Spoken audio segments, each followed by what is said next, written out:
నమస్తే. ఇన్నాళ్ళు నన్ను సపోర్ట్ చేస్తూ, ఎంకరేజ్ చేస్తూ మీ ప్రేమని నాకు అందిస్తున్న ప్రతి ఒక్కరికి కృతజ్ఞతలు. అలాగే ఈ వీడియో కూడా ఖచ్చితంగా మీకు ఉపయోగపడుతుంది. లైక్, షేర్ అండ్ సబ్స్క్రైబ్ చేసి మీ సపోర్ట్‌ని నాకు అందించండి. అలాగే ఈ వీడియో పట్ల మీకున్న అభిప్రాయాన్ని కామెంట్ సెక్షన్‌లో కామెంట్ చేసి తెలియజేయండి. ఇప్పుడు వీడియోని చూద్దాం. ఓం శ్రీ గణేశాయ నమః. ఓం శ్రీ విష్ణురూపాయ నమః శివాయ. నమస్కారమండి. 2024 జూన్ మాసంలో ద్వాదశ రాశుల వాళ్ళకి ఈ మాసమంతా ఎలా ఉందో తెలుసుకుందాం. దానికన్నా ముందు ఎవరైతే ఈ వీడియోని చూస్తున్నారో లైక్ చేయండి, షేర్ చేయండి, సబ్స్క్రైబ్ చేసుకోండి. మరియు ఈ ఒక మాసంలో గ్రహ సంచారం ఎలా ఉందో తెలుసుకుందాం. ఈ ఒక మాసంలో రాహు మీనరాశిలో సంచారం, కేతు కన్యా రాశిలో సంచారం, శని కుంభరాశిలో సంచారం. అయితే ఈ ఒక శని భగవానుడు ఈ మాసం 30వ తేదీ నుంచి వక్రించి సంచారాన్ని ప్రారంభం చేయబోతున్నారు. గురువు వృషభంలో సంచారం. ఈ మాసంతో గురు మనకి ఉదయిస్తున్నాడు, అంటే మౌఢ్యమి నుంచి బయటకి వస్తున్నాడు. సూర్యుడు జూన్ 15వ తేదీ వరకు వృషభంలో సంచారం, తదుపరి మిథున రాశిలో సంచారం. కుజుడు ఈ మాసమంతా కూడా మేషరాశిలో సంచారం. శుక్రుడు వృషభ మిథున రాశిలో సంచారం. బుధుడు మిథున కర్కాటక రాశిలలో సంచారం. ఇక్కడ శుక్ర మౌఢ్యమి అనేది ఇంకా కొనసాగుతుంది. జూలై 11వ తేదీ వరకు కూడా శుక్ర మౌఢ్యం అనేది ఉంటుంది. అయితే గురు మాత్రం ఉదయిస్తున్నాడు. ఇక్కడ ముఖ్యంగా ప్రేక్షకులకు ఒక సందేశాన్ని ఇవ్వాలనుకుంటున్నానండి. చాలా మందికి ఇప్పుడు గురుబలం వచ్చేసింది, బాగా అవుతుంది అని చెప్తున్నారు. బట్ మాకేమీ మంచి జరగట్లేదు అని కొంతమంది కామెంట్స్ పెట్టడం చూస్తున్నాము.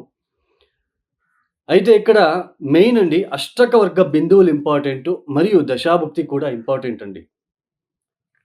ఇప్పుడు మేషరాశి వాళ్ళకి గురుబలం వచ్చింది, అంటే ద్వితీయ స్థానంలో గురువు గారి సంచారం జరుగుతున్నది. మీ జన్మ జాతకంలో వృషభ రాశికి గురువు గారు ఎన్ని బిందువులు ఇచ్చారు? మీరు పుట్టినప్పుడు ఒక్కొక్క గ్రహము ఒక్కొక్క రాశులలో పాయింట్స్ ఇచ్చుకుంటూ వస్తుంది తన ఒక స్ట్రెంగ్త్‌తో. ఆ పాయింట్స్‌ని మనం అష్టక వర్గం బిందువులోనే అంటాం. సో, మీ యొక్క జన్మ జాతకంలో వృషభానికి గురువు గారు ఎన్ని బిందువులు ఇచ్చారు? ఇది చూసుకోండి. 0, 1, 2, 3 ఇట్లా ఇచ్చి ఉంటే కాస్త ఇబ్బంది పెట్టే రకంగా ఉంటుంది. అంటే గురుబలం ఉన్నప్పటికీ అది పెద్దగా యోగించదు. అయితే 3 కన్నా ఎక్కువగా ఉంటే ఆ ఒక గ్రహం అనేది స్ట్రెంగ్త్ అనేది బాగా బలం అనేది ఉంటుందని అర్థం. అదే సేమ్ ప్రొసీజర్‌నే ఏళ్నాటి శనికి కూడా అప్లై చేసుకోండి. కొంతమంది ఏళ్నాటి శని ఇబ్బంది పెట్టదు. ఇబ్బంది పెట్టినా బయటపడుతూ ఉంటారు. కొంతమందికి చాలా డిప్రెషన్‌కి వెళ్ళిపోతారు ఏళ్నాటి శని టైంలో. చాలా మానసిక పరమైన డిప్రెషన్స్, అపవాదాలు ఎక్కువగా వస్తాయి. శని జన్మరాశిలో వచ్చినప్పుడు ఆ రాశిలో ఎన్ని ఇచ్చాడు బిందువులు అని చూసుకోండి. 0, 1, 2, 1, 2 ఇచ్చి ఉంటే చాలా డేంజర్. చాలా డిప్రెషన్‌లోకి తీసుకెళ్తాడు. మరియు మీ యొక్క దశాభుక్తి కూడా చాలా ఇంపార్టెంట్ అండి. దశా పీరియడు ప్రతి ఒక్కరికి చాలా ఇంపార్టెంటు. ఏ దశ జరుగుతుంది? భుక్తి ఏంటి? ఆ దశాభుక్తికి తగ్గట్టుగా మనం పరిహారాలు చేసుకుంటూ వెళ్ళాలి. ఇప్పుడు బుధ మహాదశ రాహుభుక్తి జరుగుతుంది అనుకోండి. శివ సహస్రనామం చదువుకోవాలి.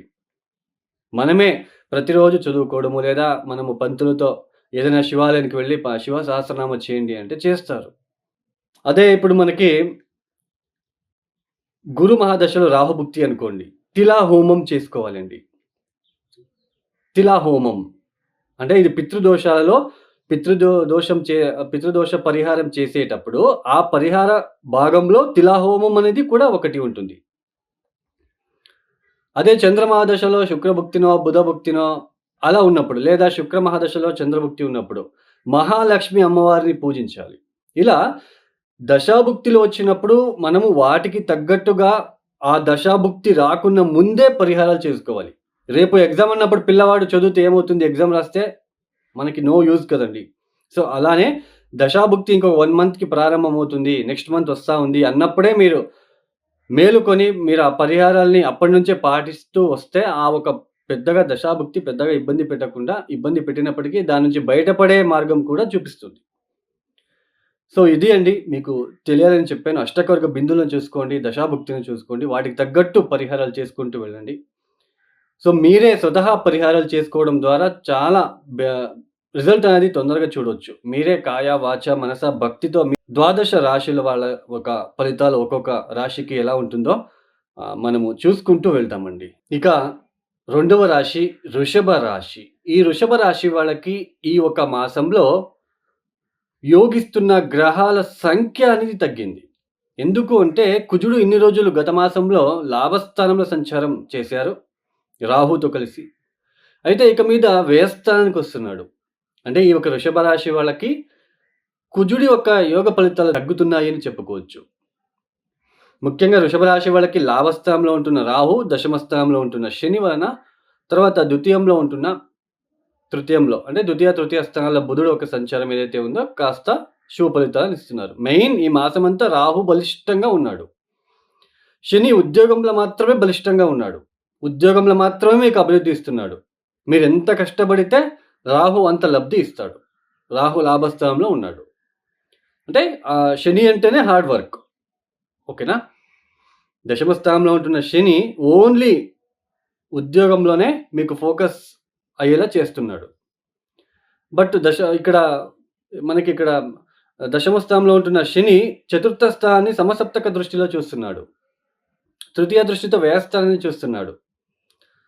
అంటే ఒక హ్యాపీనెస్, కంఫర్ట్ అన్నీ లేకుండా కష్టపడి పనిచేసే ఒక సమయం ఇది మీకు యాక్చువల్లీ. ఎందుకంటే గురుబలం కూడా లేదు. గురుబలం ఉన్నప్పుడు ఈజీగా పనులు చేసుకొని ఏమైనా మీరు పని చేసినా లేదా మీరు ఎక్కువ పని చేస్తూ ఉన్నప్పటికీ గురుబలం ఉన్నప్పుడు ఆయన చాలా కష్టపడుతున్నాడు, కొద్దిగా తక్కువ ఇవ్వండి పనులు, లేదంటే వేరే వాళ్ళకి అప్పచెప్పండి అన్నట్టుగా వేరే వాళ్ళు మీ బాస్ చెప్పడము. సో, కొద్దిగా రిలీఫ్ అనేది వస్తుంది. బట్ గురుబలం లేదు మీకు. సో, దశమ స్థానంలో ఉంటున్న శని చతుర్థాన్ని, వ్యయాన్ని చూస్తున్నాడు. తర్వాత సప్తమాన్ని చూస్తున్నాడు మీ యొక్క జన్మరాశి నుంచి. అంటే ఏదైతే హ్యాపీనెస్సు, కంఫర్టు, ఈ సుఖము ఇవన్నీ కూడా లేకుండా కష్టపడి ఓన్లీ వర్క్ జాబ్ గురించే మిమ్మల్ని ఆలోచన చేసేలా చేస్తున్నాడు. ఆ జాబ్ కష్టపడి పనిచేసి అలసిపోతారు. వ్యయస్థానాన్ని చూస్తున్నాడు. నిద్ర ఎక్కువగా ఉంటుంది. సో, ఇది అండి. ఇలా ఉంటుంది. మెయిన్ రాహు మీకు లబ్ధి ఎక్కువగా ఉంటుంది. శని మనకి శుభ ఫలితాలను ఇస్తున్నాడు. అంటే వృషభ రాశి వాళ్ళకి ఉద్యోగంలో వచ్చే ఆదాయానికైతే ఇబ్బందుండదు. అయితే ఎక్కడ ఇబ్బంది ఉంటుంది? మీ యొక్క రాశ్యాధిపతి అయిన శుక్రుడు అస్తంగతంలో ఉన్నాడు. పైగా జన్మ గురు, జన్మ సూర్యుడు. జూన్ 15వ తేదీ వరకు జన్మ సూర్యుడు.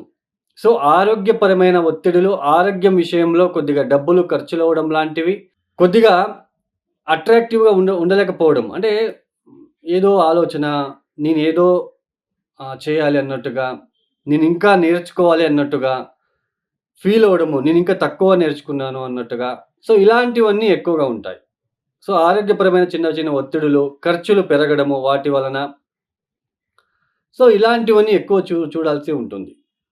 లేదా చ గురువు పంచమ దృష్టితో ఆయన పంచమ స్థానాన్ని, కేతు ఎక్కడైతే ఉన్నాడో ఆ స్థానాన్ని చూస్తున్నాడు కాబట్టి సంతానం విషయానికి డబ్బులు ఎక్కువ ఖర్చయ్యేలాగా చేస్తూ ఉంటాడు. అది పిల్లలు డెలివరీ అయినప్పుడు ఎక్కువ ఖర్చులు కావడము, వాళ్ళకి హెల్త్ పరంగా ఖర్చులు కావడము, వాళ్ళకి చదువుల పరంగా ఖర్చులు కావడము. సో, ఇలా కూడా మనకి ఖర్చులు ఎక్కువగా పెరిగే సూచనలుంటాయి. అయితే ఇక్కడ మనకి ముఖ్యంగా ద్వితీయ స్థానంలో మనకి బుధుడు తృతీయ స్థానంలో కూడా సంచారం చేస్తున్నాడు. మనకి డబ్బుకి లోటు ఉండదు.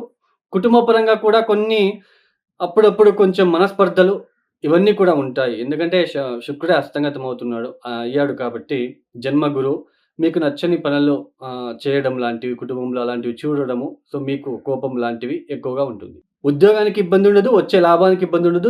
చిన్న ఆరోగ్య సమస్యలు, ఆరోగ్యం విషయంలో ఇబ్బందులు, ఒత్తిడులు, మానసిక ఇబ్బందులు, గందరగోళం అయ్యే సూచనలు. ఏ పని చేయాలో ఇంకా పని ఉంటుంది కదా అన్నట్టుగా ఫీల్ అవ్వడము. ఏ పని చేయాలో అన్న ఒక ఆలోచన. సో, ఇవన్నీ తర్వాత భార్యాభర్తల మధ్య కొన్ని అప్పుడప్పుడు మనస్పర్ధలు, కొన్ని శరీరానికి సంబంధించిన కంఫర్ట్ తగ్గిపోవడం లాంటిది కూడా మీరు చూడవచ్చు. ఈ యొక్క వృషభ రాశి వాళ్ళు తప్పనిసరిగా కంటిన్యూయస్‌గా 27 రోజులు గనక మీరు 27 రోజులు లేదా 21 రోజు కొన్ని శనగలను నానబెట్టి బెల్లం కలిపి పూజ చేసి దత్తాత్రేయ స్తోత్రాలు చదువుకొని, దత్తాత్రేయ స్తోత్రాలు మాత్రం చదువుకోండి. గురుగ్రహ మంత్రం వద్దు. ఆయన్ని కూల్ చేయాలి అంటే మీరు దత్తాత్రేయని మీరు వేడుకోవడం మంచిది. దత్తాత్రేయ స్తోత్రం చదువుకొని ఏదైతే శనగలు నానబెట్టింటారో బెల్లం కలిపి వాటికి కూడా పూజ చేసేసి, గోచారంలో ఉంటున్న జన్మ గురు దోష నివారణ వలని మొక్కుకొని తీసుకొని వెళ్ళి ఎద్దులకి తినిపించండి. 21 డేస్ చేయండి. ప్రతిరోజు శివ సహస్రనామం చదువుకోవడము, వీలైనప్పుడల్లా గురువారం కానీ, సోమవారం కానీ శివుడికి పసుపు నీళ్లతో అభిషేకాలు లాంటివి చేయించుకోవడం ద్వారా, మరియు సుబ్రహ్మణ్య కరావళంబ స్తోత్ర పారాయణం మరియు హనుమాన్ చాలీస రాత్రి పడుకునే ముందు హనుమాన్ చాలీస చదువుకోవడం పడుకున్నట్లయితే మంచిది. ఈ యొక్క వీడియో మీకు నచ్చి లైక్ చేయండి, షేర్ చేయండి, సబ్స్క్రైబ్ చేసుకోండి. సర్వే జనో సుఖినో భవంతు. ధన్యవాదములు.